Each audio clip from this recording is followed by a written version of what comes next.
기도하고 시작하겠습니다. 사랑의 아버지 하나님 감사합니다. 이 시간 주님께 예배를 올려드립니다. 주님을 예배할 때 우리 예배가 어떤 장소나 형식으로 규정되는 것이 아니라 주님을 예배하는 예배자들이 함께 모였기에 예배의 자리가 되는 그런 시간 될 수 있게 도와주세요. 감사드렸고 예수님의 이름으로 기도드립니다. 아멘. 네, 찬양하실게요.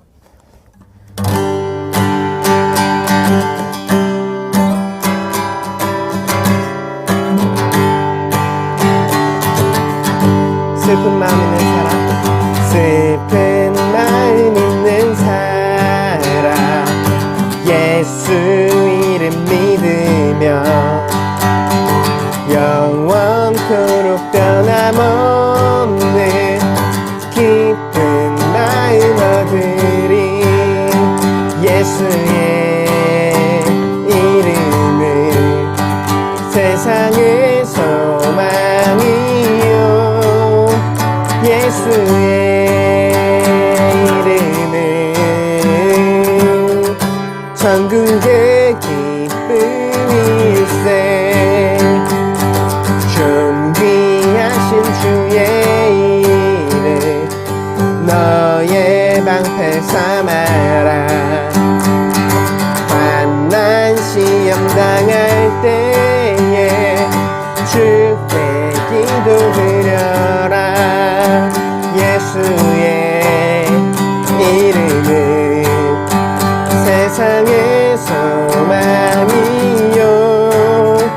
예수의 이름은 천국의 기쁨일세. 존귀하신 주의 이름 우리 기쁜 대도가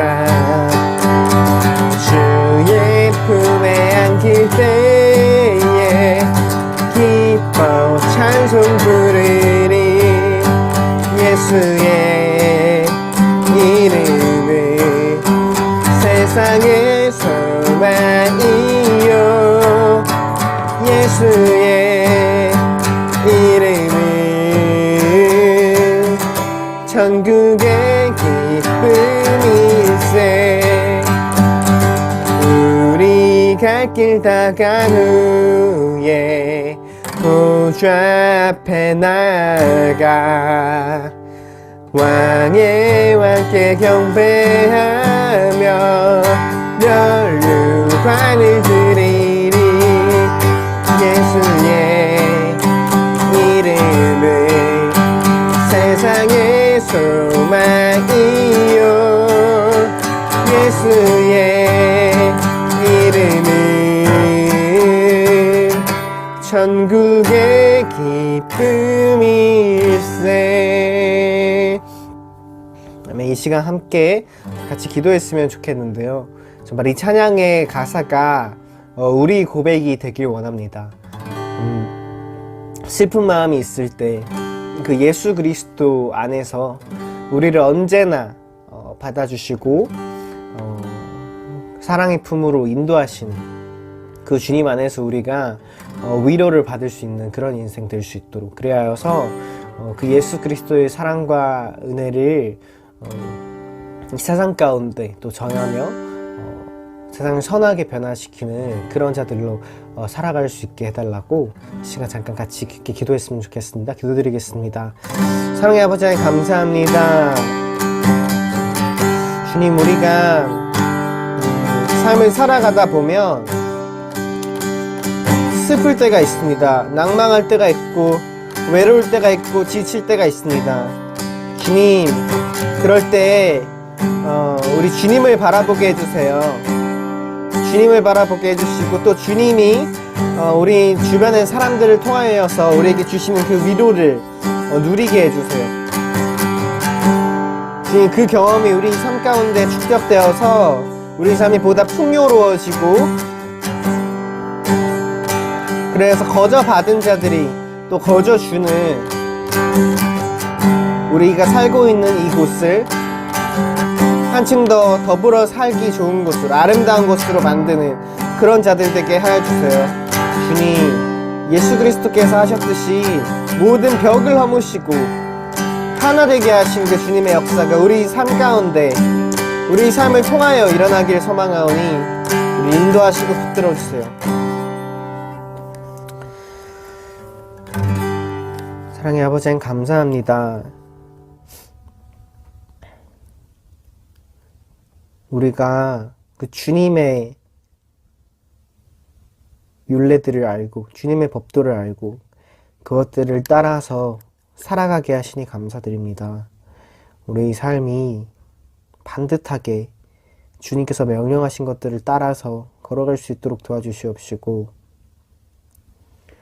혹 잠깐 벗어나게 되었더라도 그것을 깨달았을 때 빨리 돌아올 수 있는 은혜를 허락하여 주세요. 그래서 주님과 주님 기뻐하시는 길로 가며 주님과 동행하는 그런 삶 될 수 있게 도와주세요. 감사드렸고 예수님의 이름으로 기도드립니다. 아멘. 이 시간 사도신경으로 우리 신앙을 고백하겠습니다. 나는 전능하신 아버지 하나님, 천지의 창조주를 믿습니다. 나는 그 유일하신 아들, 우리 주 예수 그리스도를 믿습니다. 그는 성령으로 잉태되어 동정녀 마리아에게서 나시고 본디오 빌라도에게 고난을 받아 십자가에 못 박혀 죽으시고 장사된 지 사흘 만에 죽은 자 가운데서 다시 살아나셨으며 하늘에 오르시어 전능하신 아버지 하나님 우편에 앉아 계시다가 거기로부터 살아있는 자와 죽은 자를 심판하러 오십니다. 나는 성령을 믿으며 거룩한 공교회와 성도의 교제와 죄를 용서받는 것과 몸의 부활과 영생을 믿습니다. 함께 기도하시겠습니다. 하나님 아버지 은혜를 감사합니다. 이제 2월도 중순을 이제 맞이했습니다. 또 입춘도 지나고 이제 대우수 경칩, 또 개구리가 깨어난다는 그런 계절이 이제 봄이 가까워오고 있습니다. 지금 시기는 또 구정이라고 해서 많은 사람들이 고향으로 가족 친지들을 만나러 모이고 있습니다. 우리 한민족이 5천년 동안 무속신앙과 또 불교와 유교와 이런 또 우상을 섬기는 그런 역사를 가지고 있었지만, 저희들이 이제 예수 그리스도를 믿고 하나님의 자녀가 됨으로 저희들이 이제 그런 우상 숭배에서 벗어나게 하심을 감사를 드립니다. 우리의 명절은 예수 그리스도의 탄생과 또 십자가 우리 죄를 대신해 십자가 죽으심과 또 부활임을 우리가 다시 한번 잊지 않게 하시고, 또한 이제 구정 가운데 가족 친지들이 조상에게 절하는 그런 행위에 우리가 동참하지 않고 오로지 우리가 조상을 추모하되 우리가 우상으로 섬기는 죄를 범치 않게 하여 주시옵소서. 오늘도 신정과 진정으로 예배게 하시며 말씀으로 은혜 받아 세상 가운데 승리하는 저희들 되게 하여 주시옵소서. 감사드리며 예수님 이름으로 기도했습니다. 아멘. 안녕하세요. 백목사의 크리스찬 세상 읽기. 오늘은 교회 가기 싫은 77가지 이유, 이런 주제로 우리가 말씀을 나누자 해요. 자, 크리스찬 세상 읽기는 우리에게 정치, 경제, 사회, 문화, 종교, 예술, 모든 세상의 어떤 일들을 우리가 이제 크리스찬의 눈으로 바라보는 그런 거예요. 독일의 유명한 신학자 칼 바르트는 한 손에는 성경, 한 손에는 신문을 들고 세상을 본다. 그건 이제 신학생 때 그런 얘기를 들었어요. 자, 우리는 크리스찬으로서 세상을 어떻게 바라볼까? 오늘은 교회 가기 싫은 77가지 이유라는 그런 책을 가지고 한번 우리 여러분들과 함께 잠깐 이야기를 좀 나누고 싶어요. 제가 얼마 전에 오래됐어요. 홍대 앞에 이제 이거 따로 점집 있는 데를 한번 가봤어요. 정말 많더라고요. 정말 많아요. 요즘은 이제 코로나 때문에 좀 이제 타격을 받아서 외치게 되는지 모르겠어요. 그러나 홍대 앞에 거리가 그냥 쫙 이 점집이 있어요. 그래서 야, 정말 젊은 사람들이 정말 이걸 너무 좋아하구나 라는 생각을 했는데요. 거기에 이제 점집 뭐 이런 이제 관계자는 이렇게 얘기를 했다 그래요.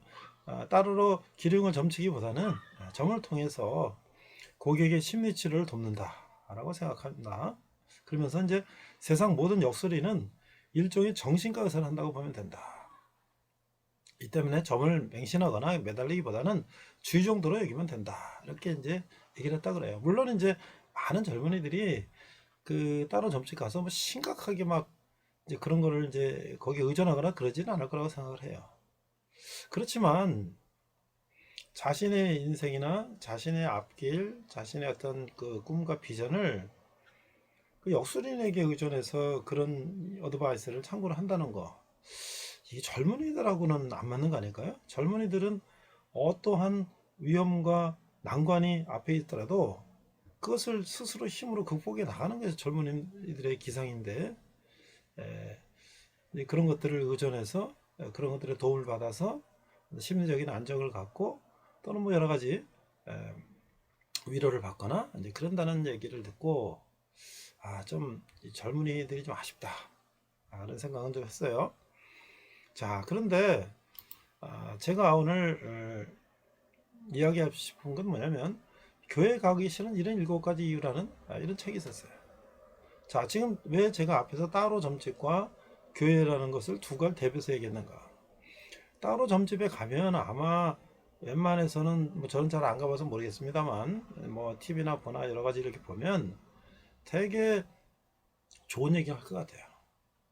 뭐 경우에 따라 뭐 무당집이나 점집에 가면 뭐 안 좋은 얘기도 한다 그러는데 뭐 대부분 좋은 얘기를 해주지 않겠어요?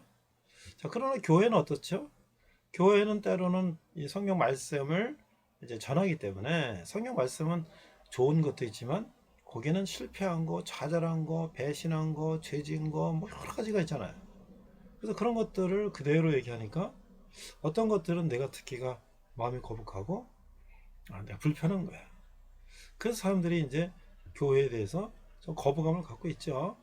자, 그런데 제가 오늘 소개하려고 하는 이 책은요. 이만재라는 분인데 이분은 이제 카피라이터예요. 유명한 이 광고 이 카피를 만드신 여러분들이 검색해 보면 뭐 웬만한 이 카피는 거의 다 하신 분인데 이분은 이제 서울대 정규학과 나오셔가지고 이제 광고 카피라이터로 전문가가 되셨어요. 근데 이분이 뭐 세상의 어떤 그런 비즈니스 하신 분이니까 교회는 전혀 안 다녔죠. 그런데 이제 오늘교회 윤영주 장로님이 이번과 같이 이제 윤영 장로님은 이제 CM송 같은 것도 많이 하셨기 때문에 원래 뭐 트윈폴리오 가수 출신이었고 또 이분은 믿음이 좋으셔서 오늘 이렇게 장로님이셨는데 이분이 이제 전도를 했어요 계속. 근데 처음에는 전혀 뭐 나는 교회 안 간다 그랬죠. 그러다가 하도 이제 전도를 하고 윤영 장로님의 삶을 이제 크리스찬의 삶을 보여주니까 끝나다 하면 가보겠다. 그래서 이제 술 먹고 그 다음날 일찍 이제 가보기도 하고 이랬어요.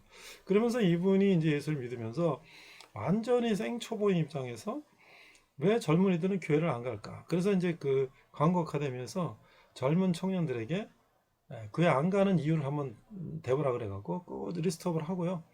그걸 가지고 이제 하나씩 설명한 이야기를 거기에 대한 이유를 나름대로 쉽게 목사님처럼 어렵게 얘기 안 하고 생초보 크리스찬으로서 젊은이들에게 쉽게 설명한 것을 모아놓은 게 바로 이 책이에요. 자, 제가 이제 여기서 보면 이렇게 수십 가지가 되는데 다 읽지는 못하겠어요. 그러니까 우리가 이제 그 교회에 대해서 왜 부정적인 생각을 갖고 있을까? 자, 첫 번째는 노방전도 모습을 보면 만정이 딱 떨어진다. 뭐 이런 얘기도 있고요. 세 번째 보니까 말 많은 전도사가 싫어. 네, 말 많은 전도사 목사가 싫어서 안 간다. 뭐 네 번째 보니까 부자 교회 천국 갈 수 있을까?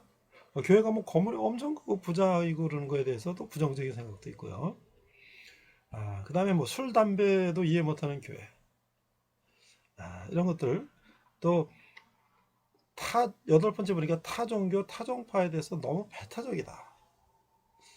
하여튼 여러분들이 특히 젊은 사람들이 생각할 수 있는 교회 가기 싫은 이유들을 다 해놨어요. 근데 요거는 처음에 첫 번째는 뭐냐면 교회 경험이 없는 젊은이들, 뒤에는 이제 교회 경험이 있는 젊은이들 이렇게 했는데요.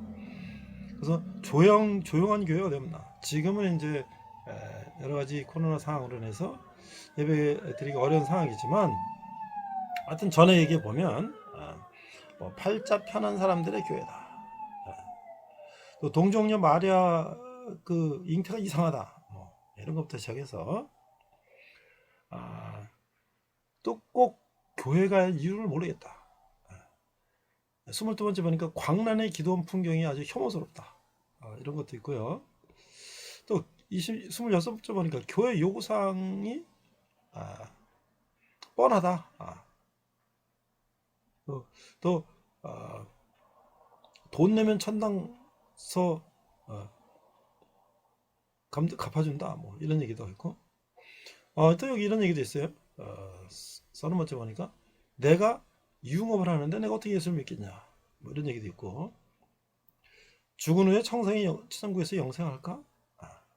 그 다음에 이제 개척교회가 과연 경쟁한다. 이렇게 이제 교회 가기 싫은 77가지를 이제 교회 안 다닌 사람들 입장에서는 이렇게 39가지를 했어요.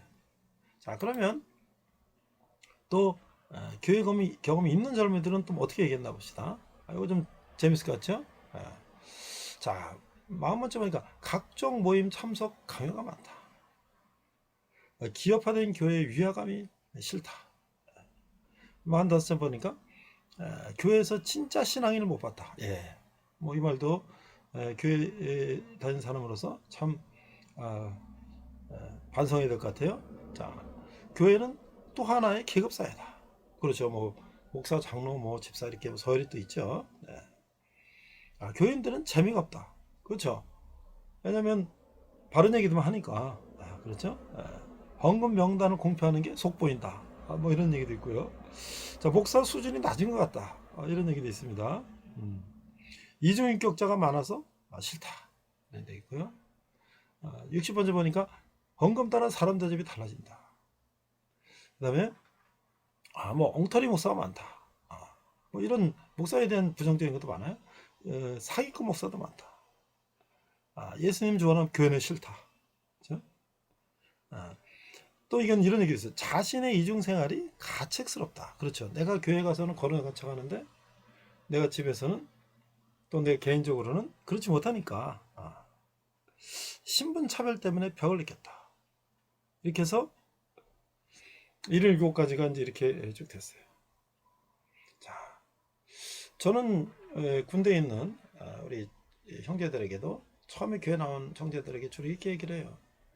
우리가 이제 교회에 대한 부정적인 생각을 하는 것은 그 안에 들어가 보지 않고 바깥에서 들은 얘기, 바깥에서 부정적으로 들은 얘기만 가지고 그걸 우리가 판단하고 평가하기 때문에 당연히 좋은 것보다 부정적인 얘기를 많이 귀에 남게 되죠. 그런데 제가 이렇게 청년들을 많이 만나봤는데요.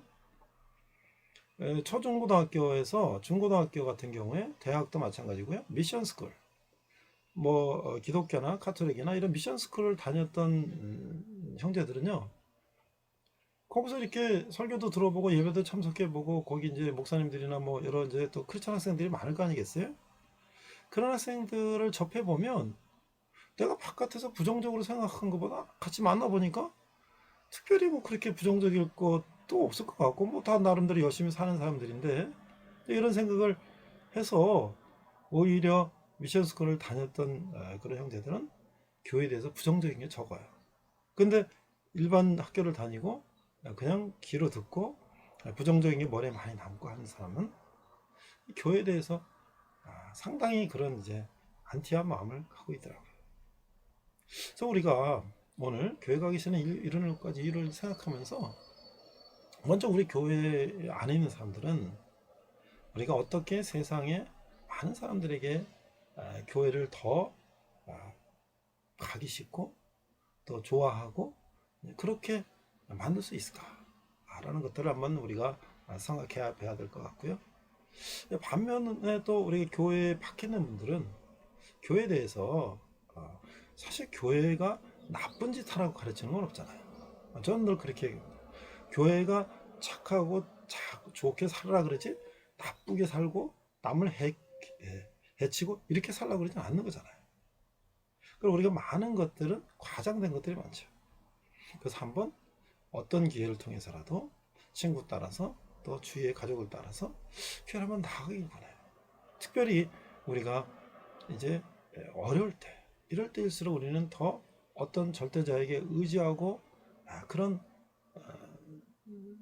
마음이 많이 생기죠. 그래서 그럴 때 우리가 또 계기가 될 수가 있어요. 그래서 실제로 우리가 교회를 가보면 정말 우리가 바깥에서 본 거하고 또 다르잖아요.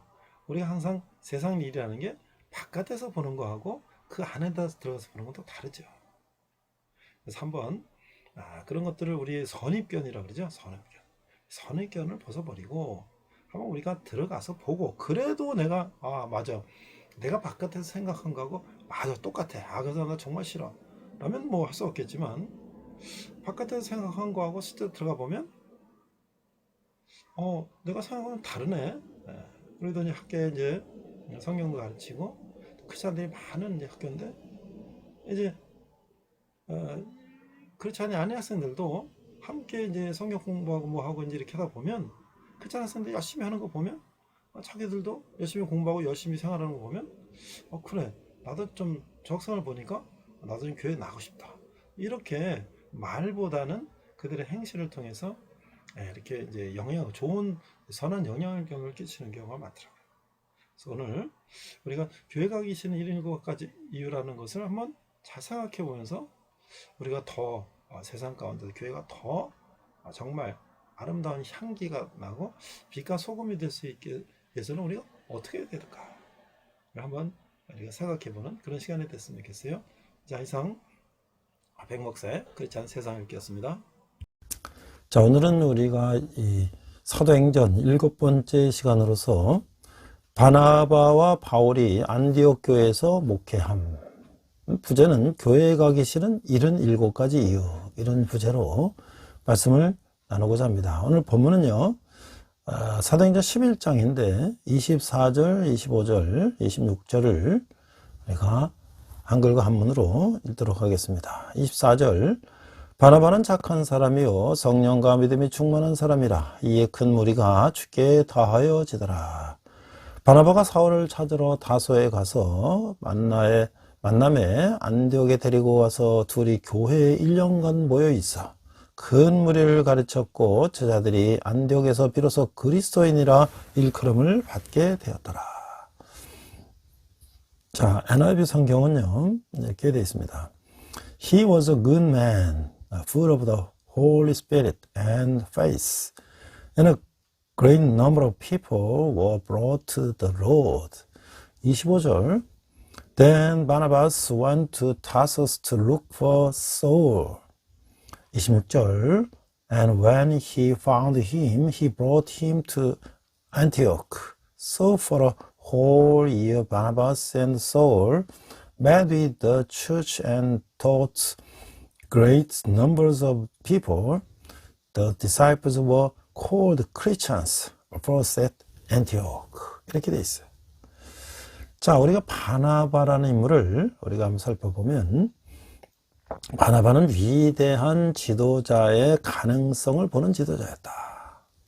그 위대한 지도자는 더 위대한 지도자감의 가능성을 알아보는 통찰력을 갖고 있는 것이죠. 모두가 비난하고 의심할 때 바울을 믿어주고 신뢰하며 추천하는 리더십은 그리 쉬운 것이 아닌 것이죠.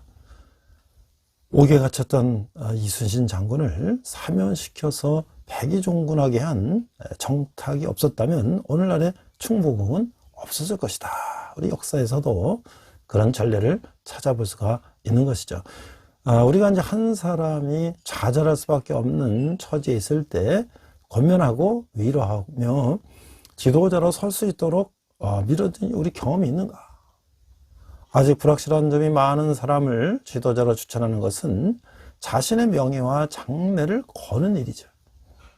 이때 지도자는 참 용기가 필요한 것이에요. 바나바는 한 사람을 추천하며 자신이 얻을 어떤 이권도 계산하지 않은 아주 순수했기에 위대한 사람이었다라고 할 수가 있는 것이죠.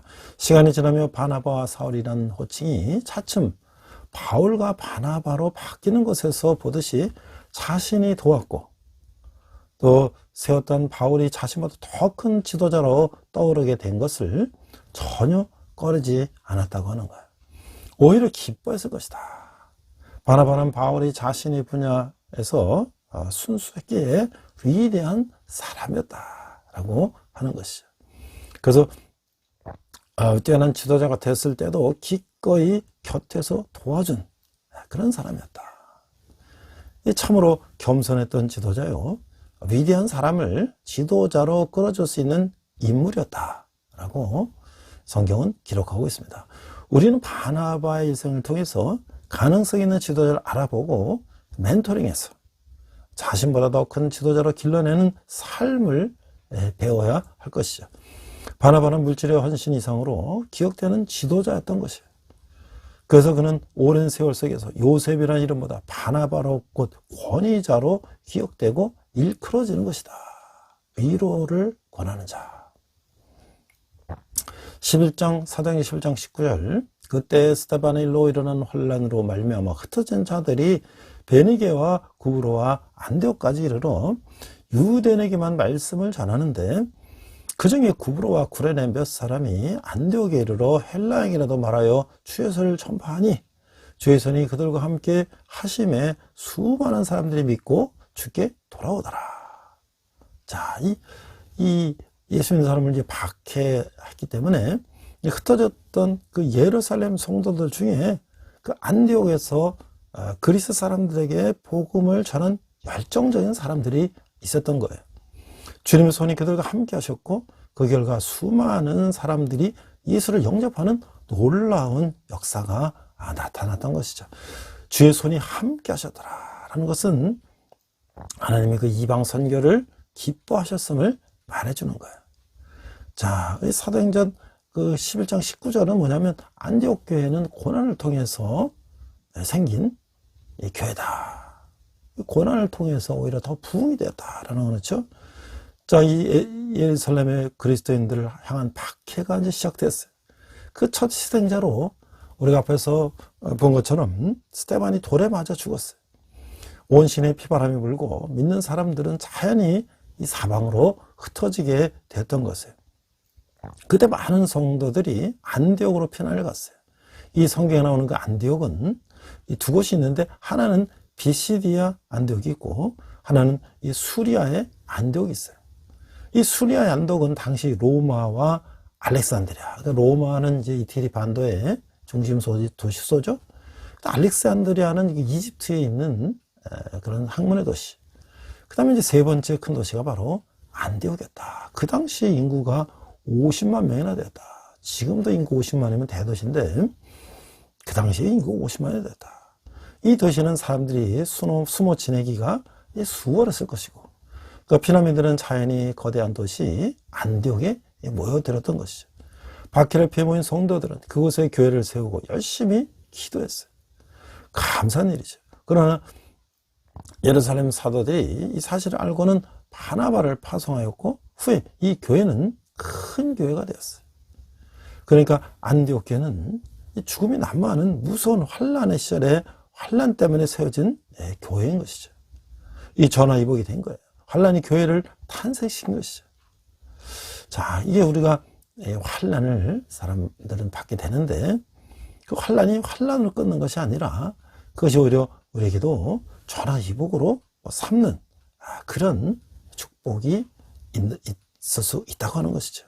로마서 8장 28절에 보니까 우리가 알거니와 하나님을 사랑하는 자 곧 그 뜻대로 부르심을 입은 자들에게는 모든 것이 합력하여 선을 이루느니라 라고 했는데 이게 진정한 하나님의 사람들은 어떤 일을 만나든지 결국은 다 선을 이루고야 만다고 하는 거예요.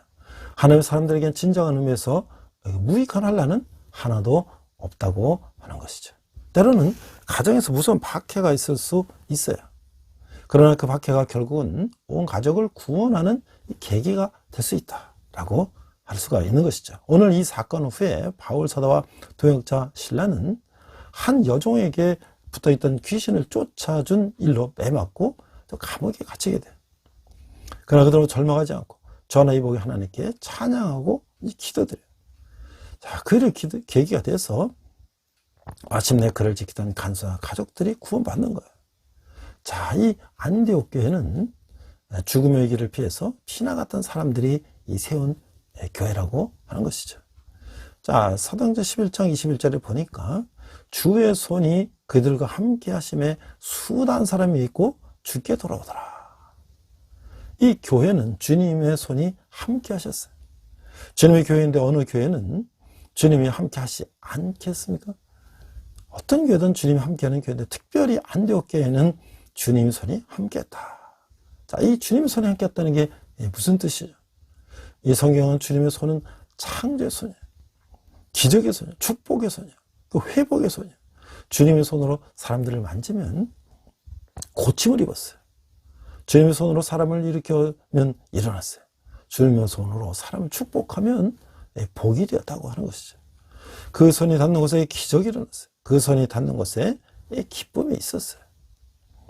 그리고 그 일로 많은 사람들이 교회로 왔어요. 안디옥 교회에서도 수다한 사람들이 주께로 돌아왔던 것이죠. 죽음을 두려워하지 않는 것도 기적이에요. 환난을 피해서 피나는 이들이 거기에 교회를 세운 것도 주님이 손이 함께 하신 증거라고 할 수가 있죠. 교회에 나오는 이들이 말씀을 듣고 은혜 받은 것도 하나님의 손이 함께 하신 증거라고 하는 거예요. 귀신이 쫓겨간 것도 하나님의 손이 함께 하신 증거인 것이죠. 찬양의 물결이 넘치는 것도 하나님이 함께 하신 증거라고 할 수가 있는 거예요. 여기서 우리는 이런 질문을 할 수가 있죠. 우리에게는 아름다운 동역의 관계를 이루고 있습니까? 나는 교회를 세워나가는데 어떤 모습으로 동역하고 있습니까? 워낙 우리가 교회는 주님이 함께 하시는 교회가 되어야 되는데 그렇지 못하고 우리가 갈등과 반목과 대립이 있는 그런 교회 현실도 우리가 부인할 수가 없는 것이죠. 우리가 합력하여 선을 이룬다고 하는 하나님의 말씀을 우리가 다시 한번 깨닫는 그런 교회가 되어야 될 것입니다. 안디옥 교회는 바로 그런 교회다였던 것이죠. 평안 속에 있는 것이 아니라 이 핍박 가운데 그들의 교회는 부흥하고 성장했다는 거예요. 자, 이제 그 이승우 목사님의 향기로운 세상이라는 책에서 이런 말이 나오는데요. 그 조화라고 하는 거, 조화. 만드는 꽃. 인공으로 만든 꽃은 가짜 꽃이죠. 그러나 조화는 생화보다 훨씬 더 현란하고 유혹적이라는 거예요. 진짜보다 더 진짜같이 보여지지만 그것은 가짜인 것이죠. 조화가 생화보다 더 요란하고 아름다워 보이지만 치명적인 결함이 있어요. 조화는 향기가 없는 것이야. 향기는 생명 있는 것들의 내밀한 자기 표현이기 때문인 것이죠. 향기는 생기 있게 움직이며 눈부신 생명력을 마음껏 구가하는 자들의 몫이라고 하는 거예요. 근데 향기는 자신이 정착할 자리를 스스로 선택하거나 제한하지 않는다는 거예요. 마음에 들지 않는 사람에게 향기 이해를 중단하는 것은 향기 본성과 거리가 멀다고 하는 것이죠. 이 말은 우리가 어디에서나 누구에게나 향기해야 한다는 것을 말하고 있어요. 이는 마치 햇빛이 선인과 악인을 구별하지 않고 비치는 것과 같다고 하는 것이죠. 그때도 우리는 종종 누구에게는 향기이고 싶지 않은 유혹을 받는 거예요. 물론 나를 비난하는 사람에게 향기를 풍겨내기란 쉽지 않은 일이죠. 그러나 향나무는 자기를 쳐서 쓰러뜨리는 도끼 난에도 향을 토해낸다는 거예요. 얼마나 놀라운 일이에요. 그게 참 어려운 일이죠. 그렇지만 그 어려움을 해내는 것이 또한 향기의 아름다움이다 라고 하는 거예요. 성경 우리가 그리스도의 향기가 되어야 한다고 말하고 있어요.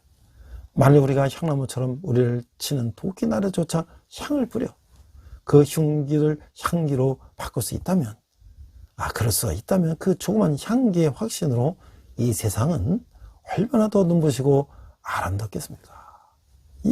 얼마나 향기롭겠습니까? 이런 글이 있어요. 자, 우리가 그리스도인이라고 불리기에 합당한 삶을 살기 위해 우리가 더욱 힘써야 할 것은 무엇일까요? 우리가 정말 그리스도인의 향기를 나타내는 그런 저와 여러분이 되시면 좋겠습니다. 자, 우리가 이제 11장 22절에 보니까 예루살렘 교회가 이 사람들의 소문을 듣고 바나바를 안디옥까지 보내니 그가 이르러 하나님의 은혜를 보고 기뻐하여 모든 사람에게 굳건한 마음으로 주와 함께 머물러 있으라고 하니 24절 바나바는 착한 사람이요 성령과 믿음이 충만한 사람이라. 이에 큰 무리가 주께 더하여지더라. 25절 바나바가 사울을 찾으러 다소에 가서 26절 만남의 안디옥에 데리고 와서 둘이 교회에 1년간 모여있어 큰 무리를 가르쳤고 제자들이 안디옥에서 비로소 그리스도인이라 일컬음을 받게 되었더라. 자, 이게 예루살렘 교회도 그 안디옥에서 들려온 소식을 듣고 하나님이 기뻐하신 일을 돕고자 바나바를 이제 안디옥에 이제 파송하는 거예요. 바나바의 협력은 더 큰 부흥을 가져왔어요. 그러자 도역자가 필요하게 되었고 바나바는 사울을 데려와서 1년 동안 함께 말씀을 가르치며 신자들을 양육했어요. 복음 전파에 헌신한 성도들, 말씀을 바르게 가르치는 사역자, 하나님이 도우시는 손길이 연합을 이룰 때 교회는 건강하고 아름답게 성장할 수 있다고 하는 거예요. 예루살렘 교회는 안디옥 교회에서 일어나고 있는 일, 주의 손이 그들과 함께 하심에 수단 사람이 믿고 주께 돌아오는 일에 대해서 소식을 들었어요. 예루살렘 교회는 바나바를 안디옥 교회로 보냈던 것이죠. 23절에 바나바가 하나님의 은혜가 안디옥 교회 성도들 가운데 있음을 보고 이게 무엇을 했다고 적혀 있죠? 성경은 바나바를 기로 착한 사람이에요. 성령과 믿음이 충만한 자라고 말하고 그로 인해서 큰 무리가 주께 더하더라 라고 적고 있는 거예요. 바로 바나바는 섬김의 리더였던 것이죠. 자, 우리가 사도행전 11장 25, 26절을 그 읽어보니까 안디옥 교회가 성장함에 따라서 훌륭한 교사에 대한 필요가 생겼는데 새로운 핵심자들에게는 주님과 함께하는 삶에 대해서 가르치고 인도해 줄 이 교사가 필요했다는 거예요. 바나바가 바로 이런 필요에 대해서 정확히 인식하고 있던 지도자였다라고 할 수가 있는 거죠. 자, 우리가 또 이런 질문을 할 수가 있어요. 바나바는 그에 대한 반응으로 어떤 조치를 취했어요? 25, 26절에 우리가 그 바나바가 그곳에 이제 가게 됐다는 것이죠. 그 바나바와 사울은 함께 어떤 일을 했어요? 바로 그들에게 필요를 가르치고 함께 주님과 함께하는 삶에 대해 가르치고 인도해 줬다는 거예요. 우리가 이 교회 지도자들이 물론 말씀을 실적으로 가르치는 것도 중요하지만 이 교회의 성도들이 그 예수님의 어떤 그 표본을 누굴 통해서 배우냐면 교회의 지도자를 통해서 배운다는 것이죠. 그러니까 우리 교회 지도자들이 어떤 모범을 보아야 되는지는 바로 이 바울과 바나바를 통해서 우리가 알 수가 있었다고 하는 것이죠. 이 바나바는 갓 생겨난 안디옥 교회의 필요를 인식했고 새롭게 믿게 된 이들에게는 힘있고 성경적인 가르침이 필요했던 거예요. 바나바는 다소 지방의 사울에게 그에 맞는 경험이 있음을 알고 있었어요. 바나바는 다소 지방으로 가서 바리새인에게 바리새인에서 크리스찬으로 회심한 바울을 격려하고 안디옥 교회로 초청해요. 새로운 신자들을 가르치는 교사의 직분을 담당하게 했던 것이죠. 바나바는 사울을 사기에 동참하도록 격려함으로써 새롭게 성장하고 있는 안디옥 교회의 필요를 충족시켰다고 하는 거예요. 사도행전 10장 26절을 읽어보면 성경에서는 두 사람이 얼마 동안 사람을 갖춰주고 있었다고 하죠. 이 가르침이 교회에 어떤 영을 미쳤다고 하고 있죠. 바나바는 사울을 사역에 동참하도록 격려했던 이 섬김의 리더였다라고 하는 거예요. 이 사울은 이후에 교회 역사상 가장 위대한 선교사가 되었어요. 바울은 격려의 중요성을 알고 있었고 바울은 데살로니가 교회의 성도들에게 두 번에 걸쳐 서로 격려하라고 말했던 것이죠. 교회는 언제나 바나바 같은 이들이 있어 왔어요. 그들은 결코 혼자 모든 것을 하지 않는 것이죠. 그들은 다른 이들을 격려하고 세워서 사역 가운데 동참하게 하는 거예요. 예수님은 다른 이들에게 예수님의 권능과 그분의 임재를 상기시키면서 그들로 하여금 사역에 참여시키는 방법의 그 모범을 보여주셨다고 하는 거예요. 26절, 만남에 안디옥에 데리고 와서 둘이 교회에 1년간 모여있어 큰 무리를 가르쳤고 제자들이 안디옥에서 비로소 그리스도인이라 일컬음을 받게 되었다. 그러니까 교회가 부흥하니까 이제 바나바는 이 다소에 있는 바울을 찾아가서 같이 우리가 말씀을 가르치자.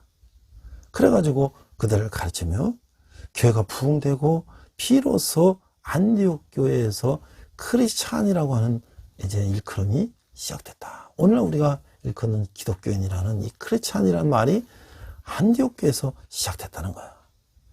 그런 어려움 속에서 흩어진 피난민들은 안디옥에 모여서 열심히 찬성하고 기도하고 전도했던 것이죠. 그러자 그곳의 목회자를 파송했고 그 자리에 이 키프로스 사람 바나바가 처음에 파송이 됐던 거야. 그러자 그것에 목회자를 파송했고 그래서 그는 잘 안 되로 바나바는 이제 도착하자마자 길리기아 다소에 올라가서 그가 신임하고 보증했던 이 바울 사도를 불러다가 열심히 가르치며 목회를 했다고 하는 거예요. 그것도 굉장히 어려운 일이었어요. 그러나 사랑과 신뢰, 우정으로 뭉쳐진 두 사도의 헌신적인 목회로 교회는 자리를 잡아가고 가게 되었다는 거예요. 그렇게 1년이 지난 후에 교회에 아주 주목할 만한 일이 생겼어요. 그것은 안디옥에서 비로소 그리스도인이라 일컬음을 받게 되었다라고 하는 거예요. 이게 뭐죠? 여기 모인 예배하는 이들이 진정으로 그리스도인이 되었다는 거예요. 불과 시간은 1년밖에 걸리지 않았지만 이들의 삶에는 변화가 있었고 이들의 믿음은 자리를 잡았다는 거예요. 사람들이 비로소 그리스도인의 이름값을 했다는 것이고 고난의 담을 넘어 믿음 위에 후뚝 섰다는 거예요. 그들이 이런 영광스러운 별명을 얻게 된 것은 여러 가지 이유가 있을 것이에요. 우선은 이들이 가는 곳마다 예수 그리스도를 전했다고 하는 것이죠. 만나는 사람마다 그리스도를 자랑했어요. 그리고 그분에게 복종했어요. 그분을 높였어요. 눈만 뜨면 그분을 전하고 그분의 가르침을 따라 살았어요. 무엇보다 그리스도의 가르침으로 이들의 삶이 그리스도를 닮은 모습으로 변화되었어요. 따라서 누구도 이들을 그리스도인이라고 부르기에 주저하지 않았다고 하는 거예요.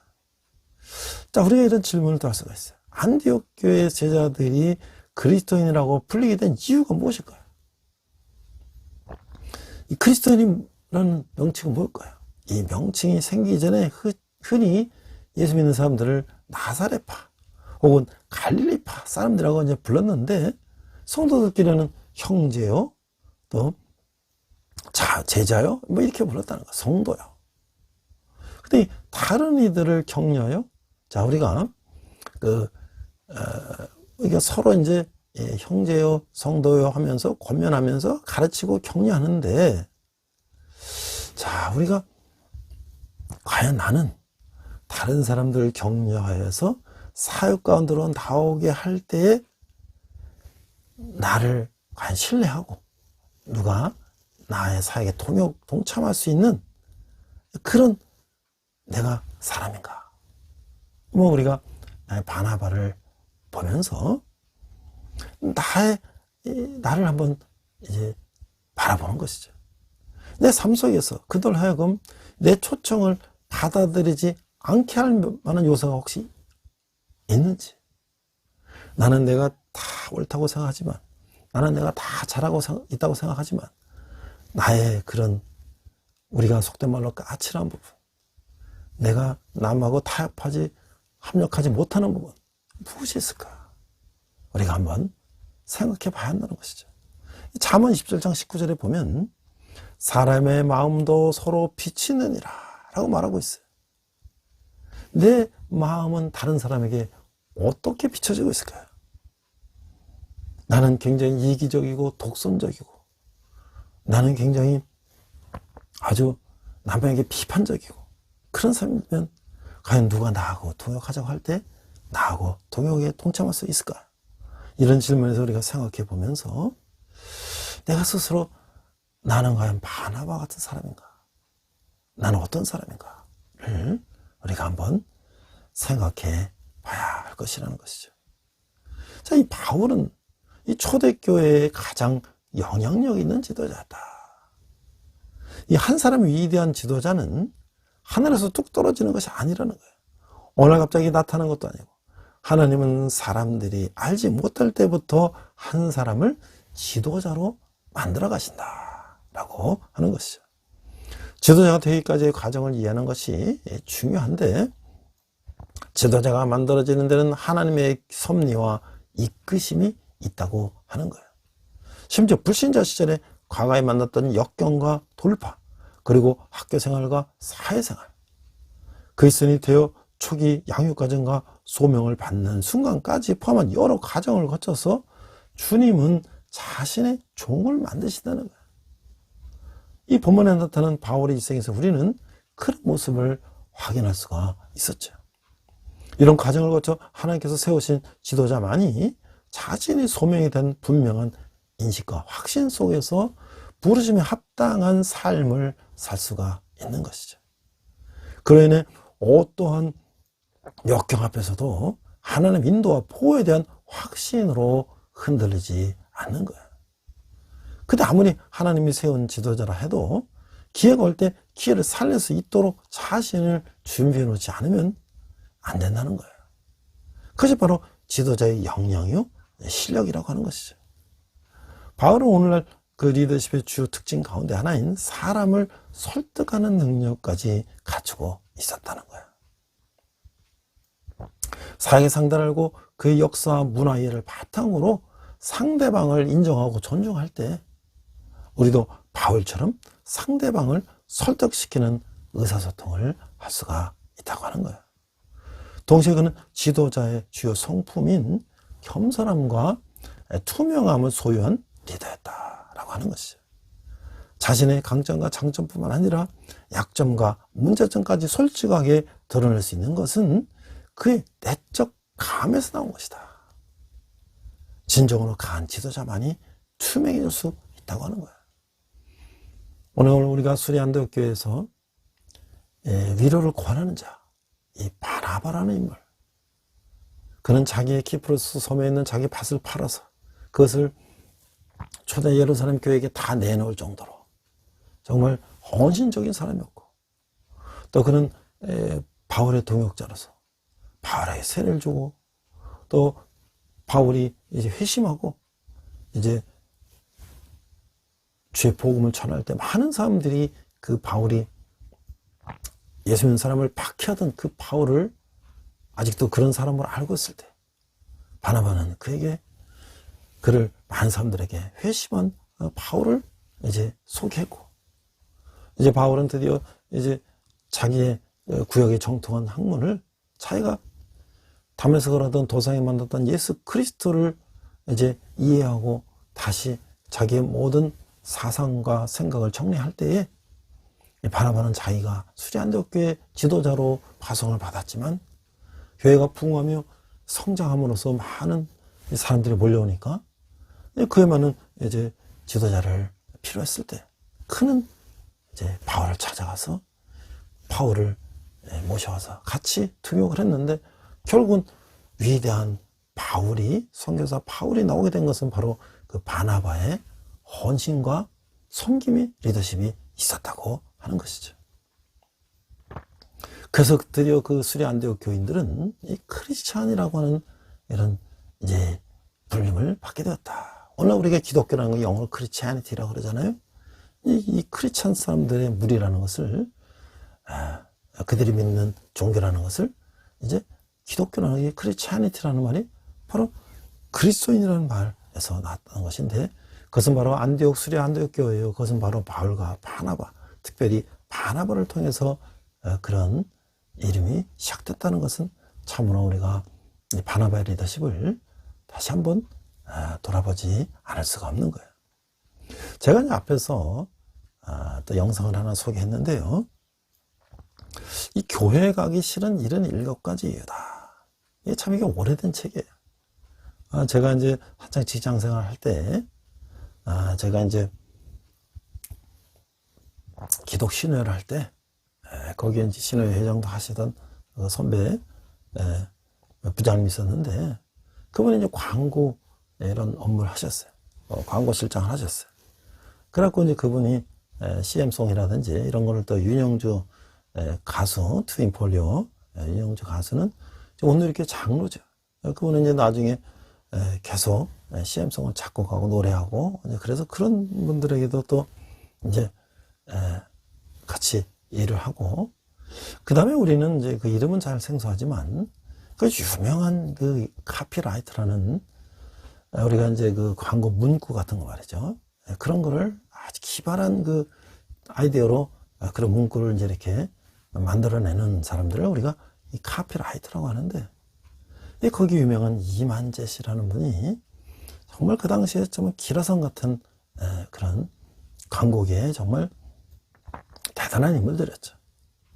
그런데 이제 그 이만재 씨는 다 그 예능계라든지 그런 비즈니스 한 사람들이 그랬던 것처럼 또 밤새 뭐 광고 그런 걸 카피 만들고 뭐 하면 또 술도 먹고 밤새 술 먹고 뭐 이러고 이제 있었는데, 이제 그분을 이제 윤영주 장로가 이제 전도를 했다는 거야.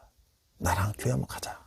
아주 얼마나 이제 사정사정 이제 부탁을 했는지 하도 이제 그러니까 할 수 없이 이제 가긴 가다고 약속을 했는데, 그 전날도 밤새 술을 먹고 이제 술이 덜 깬 상태에서 교회 가서 앉아 있고, 이러다가 이제 이분이 이제 차츰차츰 이제 교회에 이제 발걸음을 이제 가다가 이제 예수를 믿게 됐어요. 그런데 이 사람이 이제 광고 아카데미라고 젊은 사람들이 이제 광고 업계에 진출하기 위해서 카피라이터라든지 기타 등등 할 때 그 광고 아카데미라는 그런 학원 같은 그런 것이 있잖아요. 여기서 이분이 이제 강의를 하는데, 자기가 교회를 가면서 여러 가지 이제 그런 이제 교회에 적응하는 과정 속에서 여러 가지들을 자기가 생각했던 것들을 교회 가기 싫은 이런 7가지 이유라는 질문을 그 수강생들한테 질문해 봤어요. 그 얘네들이, 학생들이 뭐라고 대답하나.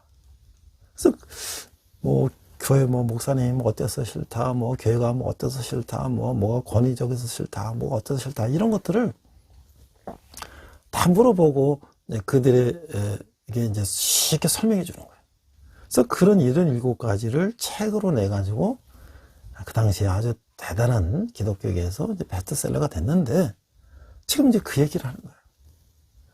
자, 나이 먹고 예수를 믿게 된 유명한 카피라이터, 그 이만재 씨가 카피라이터 교실 젊은 학생들에게 묻고 쓴 교회 가기 싫은 77가지 이유 중에서 교회에서 진짜 신앙인을 보지 못해 실망했다라는 글이 있다는 거예요. 저도 다 읽어봤는데 그 내용이 이렇다는 거예요. 친구 따라 교회를 좀 다녀봤는데, 영화나 종교소설에 나오는 것 같은 그런 훌륭한 인물이나 존경할 만한 신앙인을 발견할 수가 없었다. 말로는 전부 예수님을 닮아야 한다고 하면서도 속으로는 옹졸할 뿐만 아니라 계산적이고 타산적이고 이기적인 편협한 사람들이 일색이었다. 부흥사 등 더러 교계에서 유명한 사람도 봤는데, 내 눈에는 그 방면에 직업적인 사람들로 보였다. 진심으로 볼만한 사람들이 있었으면 좋겠다. 뭐 이런 내용이에요. 근데 이런 이제 학생들의 이제 이유를, 이 답변을 이제 이렇게 하나씩 해주는 거예요. 이렇게 답변을 이렇게 썼어요. 젊은이가 어떤 교회에서 얼마나 오랜 신앙생활을 해봤는지는 잘 모르겠지만, 모처럼 맘먹고 교회를 다녀봤는데 어떤 영문인지 아무튼 기대한 만큼 충족감을 얻지 못했다고 하니 우선 가슴이 아프군요. 그러나 마음속에 있는 얘기를 적나라하게 표현해 주신 솔직함에 감사를 드립니다. 진술하신 내용을 보니까 옹졸, 편협, 계산적, 타산적, 이기적 등 그 인간 심성에 대한 단어가 등장하고 있습니다. 당연히 그런 것들은 우리가 잘 알고 있는 예수 사상과는 정반대되는 것들입니다. 이 대목만큼은 인정하시겠죠? 예수님은 우리 미천한 인류를 구원하신다는 뜻 말고는 어떤 대가도 바라지 않고 그냥 무조건적으로 그 귀하고 거룩하신 한 몸의 피를 다 흘려 바치신 분입니다. 옹졸, 편협, 계산, 타산, 이기심이 이런 거야말로 예수님이 가장 싫어했던 것입니다. 그런데 곰곰 생각해 보면 우리 자신들이야말로 예수님이 싫어했던 그 못난 것들을 마음속에 다 품고 있는 존재가 아니겠습니까? 그래서 우리는 원죄의 대명사인 인간이라는 이름으로 불리는지도 모릅니다. 우리 인간이 주님을 추앙하고자 교회에 나가는 이유도 바로 여기에 있을 터입니다. 완성된 인격체, 거룩한 성인들만 교회에 있으리라고 기대하는 데는 그래서 당연히 무리가 따르겠죠. 왜냐하면 교회는 다 완성된 인간만 있는 게 아니라는 거죠. 그 이만재 씨를 맨 처음 교회를 인도한 그 윤형주 장로가 우스갯소리로 이렇게 말했다고 하는 거예요. 몇 년간의 끈질긴 추적에도 불구하고 돈을 떼어먹고 달아난 사기꾼을 찾지 못한 불운한 사람이 있었는데 이 사람이 오늘날 우연히 누구 따라 교회라는 데를 처음 나갔다가 교회 복도에서 험숙한 얼굴로 주보를 나눠주고 있는 한 나직한 남자를 발견했는데 그 사람이 바로 자기가 몇 년씩 찾아냈던 바로 그 장본이었다라고 하는 거죠. 우리가 이제 그 영화, 그 미량이라는 영화를 우리가 이제 본 사람도 계실 거예요. 저도 보니까 그 미량의 어떤 남자가 주인공 엄마, 이게 전도연이가 이제 엄마로 나왔는데 그 아들을 납치해서 돈을 요구하고 그러다가 이제 살해했잖아요. 근데 이제 그 엄마가 나중에 그 범인이 잡혀서 많은 마음속에 갈등을 있다가 이제 그 예수 믿고 엄마가 이제 그 교도 찾아가서 내가 당신 그 범인을 용서하겠다라고 갔는데 그 범인이 이 엄마가 얘기하기도 전에 자기가 하나님께 은혜 받고 용서받다는 말을 하니까 전도연이 어이없어 하는 거죠. 아니 내가 당신을 용서하지도 않았는데 하나님이 뭐 마음대로 용서하냐 그러면서 이제 이 전도연 이 엄마가 이제 막 거기에 막 화가 나가지고 막 교회 가서 막 장로님들 유혹해서 넘어뜨리고 막 그런 영화의 장면들이 나오지 않습니까?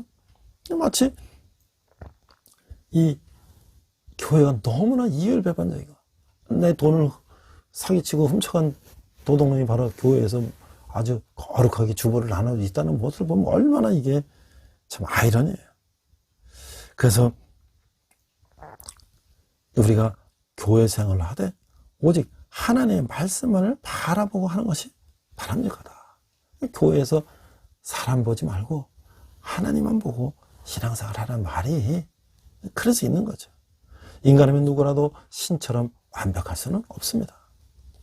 그러나 다만 그 미흡함과 부족함을 스스로 깨닫고 회개하는 가운데 말씀의 실천을 통해 자신을 변모시키려 부단히 노력하는 그런 분들이 모이는 것이 바로 교회인 것입니다.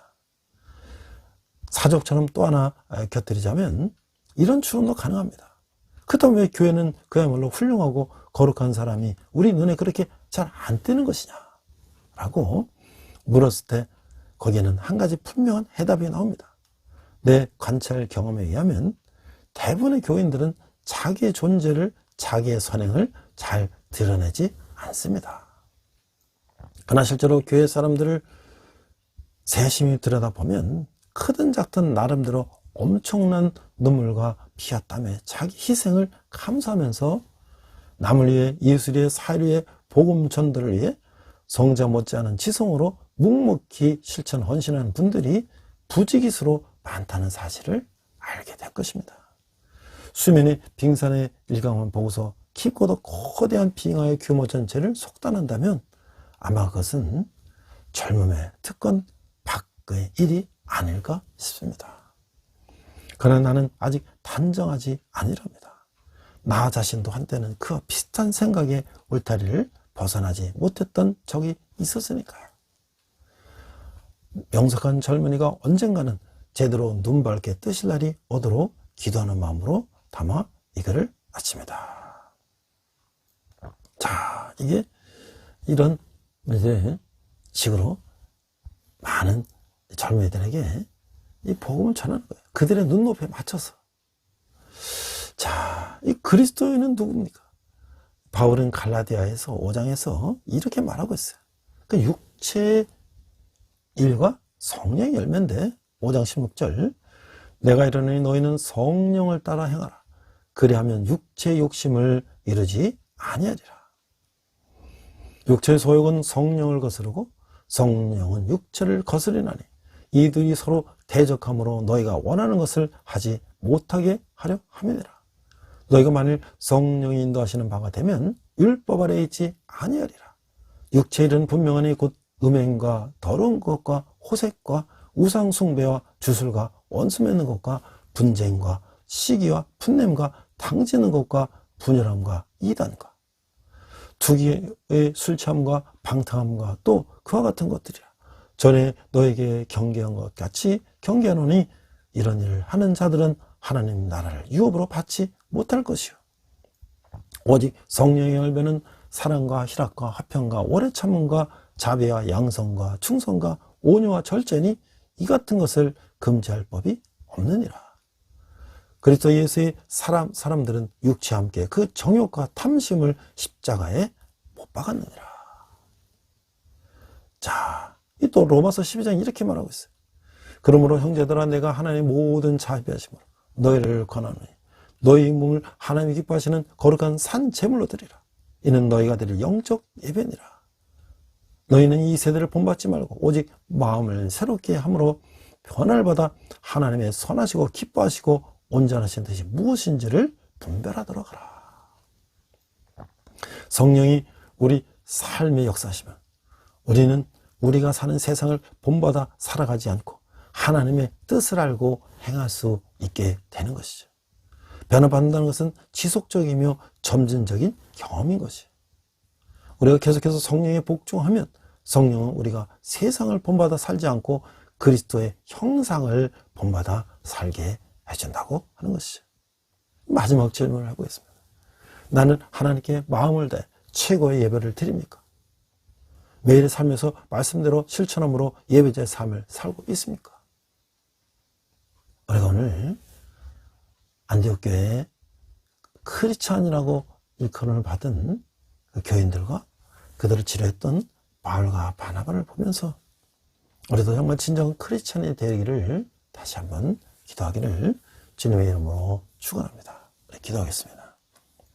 하나님 아버지, 우리가 무림한 그리스도인이 아니라 진정한 그리스도인이 되게 하여 주시옵소서. 예수님의 이름으로 기도했습니다. 아멘. 시간 헌금 찬양 하시겠습니다.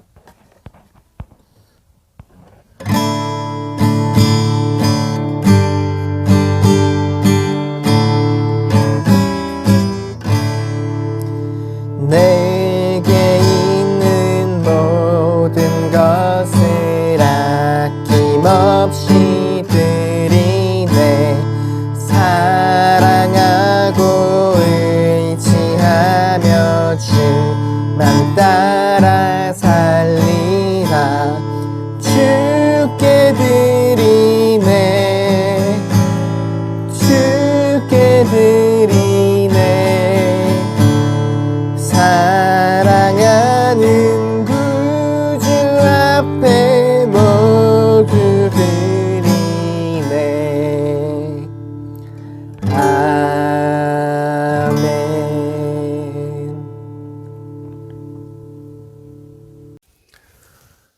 자, 이번 주는 이제 구정이 이제 있는 주간입니다. 그래서 많은 사람들이 고향으로 떠나고 또 이제 친척 친지들을 만나고 또 즐거운 시간을 갖고 하는 그런 기간입니다. 그러나 그런 기간 동에도 집에 가지 못하고 또 수고하는 사람들이 많이 있죠. 뭐 경찰이나 군인이나 또 여러 가지 비상 근무를 하는 사람들, 또 여러 가지 경제적인 사정으로 인해서 고향을 가지 못하는 사람들, 또 직장으로 인해서 수고하는 사람들, 많은 사람들이 있죠. 그들에게도 우리가 위로를 하고 또 그들을 기억하며 그들과 함께 마음을 쓰는 그런 구정이 됐으면 좋겠습니다. 저는 이제 이번 구정도 역시 저도 뭐 가족과 함께 지내지만은 주일날은 군대교회 가서 우리 국방의무를 다하기 위해서 젊은이들이 나라를 지키고 또 이제 구정달 명절날 집에도 못 가고 특별히 이제 그런 날은 또 고향에도 생각이 나죠. 우리 형제들에게 간식도 제공하고 또 말씀도 전하고 이렇게 또 하고 있습니다. 우리 학생들은 이제 다 집에서 이제 개강을 앞두고 수강 신청하고 이제 3월 개강을 앞두고 있습니다만은 우리 주위에는 어려운 그런 사람들이 있는데 여러분들이 한 달에 10,000원 후원하신다면 이 젊은이들이 주님께 돌아오는데 귀하게 사용될 것입니다. 우리 함께 기도하겠습니다. 하나님 아버지 은혜를 감사합니다. 저희가 적은 예물을 주님께 드렸습니다. 이 예물이 쓰는 것마다 주님의 영광이 나타나게 하시고 특별히 젊은이들이 주님께 돌아오는데 귀하게 사용되게 하여 주시옵소서. 지금은 우리 주 예수 그리스도의 은혜와 하나님 아버지의 극진하신 사랑과 성령님의 감화감동 역사하심이 그리스도인이라고 칭함을 받기를 다짐하며 그 같은 삶을 살기를 약속하는 온라인 예배된 모든 성도들이 열방의 백성들과 선교사님이 특별히 북한에서 고통받는 북한 동포들 위해 지금부터 영원토록 함께 하시기를 간절히 축원합니다. 아멘. 함께 선한 능력으로 찬양하시면서 한 주간 승리하시기 바랍니다. 이 시간 함께 결단 찬양 선한 능력으로 부르시겠습니다.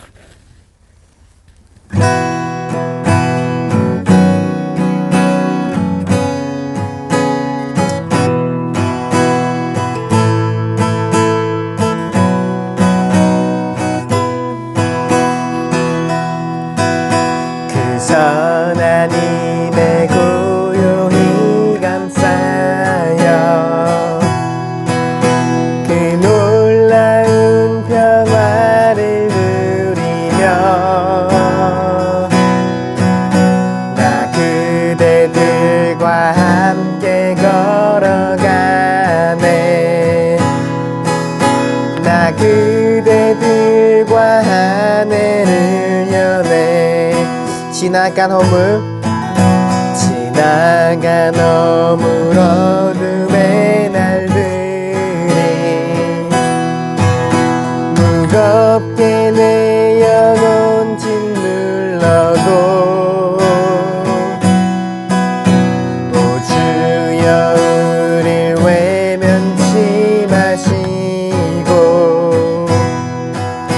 약속의 구원을 이루소서 그 선한 힘이 우릴 감싸시니 믿음으로 일어나리 기대하네 주 언제나 우리와 함께 계셔 하루 또 하루가 늘 새로워 주께서 밝히신 작은 촛불이 어둠을 헤치고 타오르네 그 빛에 우리 모두 하나 되어 오늘 위에 비추게 하소서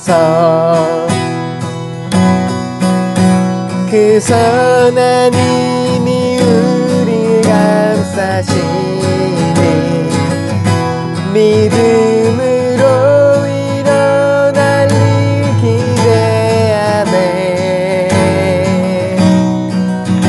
주 언제나 우리와 함께 계셔.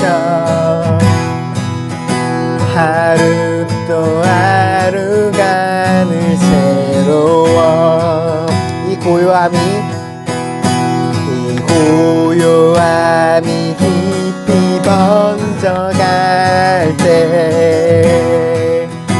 저 가슴 벅찬 노래 들리네. 다시 하나가 되게 이끄소서. 당신의 빛이 빛나는 이 밤 그 선한 힘이 우릴 감싸시니 믿음으로 일어나를 기대하네. 주 언제나 우리와 함께 계셔. 하루 또 하루가 늘 새로워. 주 언제나 우리와 함께 계셔. 하루 또 하루가 늘 새로워. 주님과 동행하는 복된 한 주 되시길 축복합니다.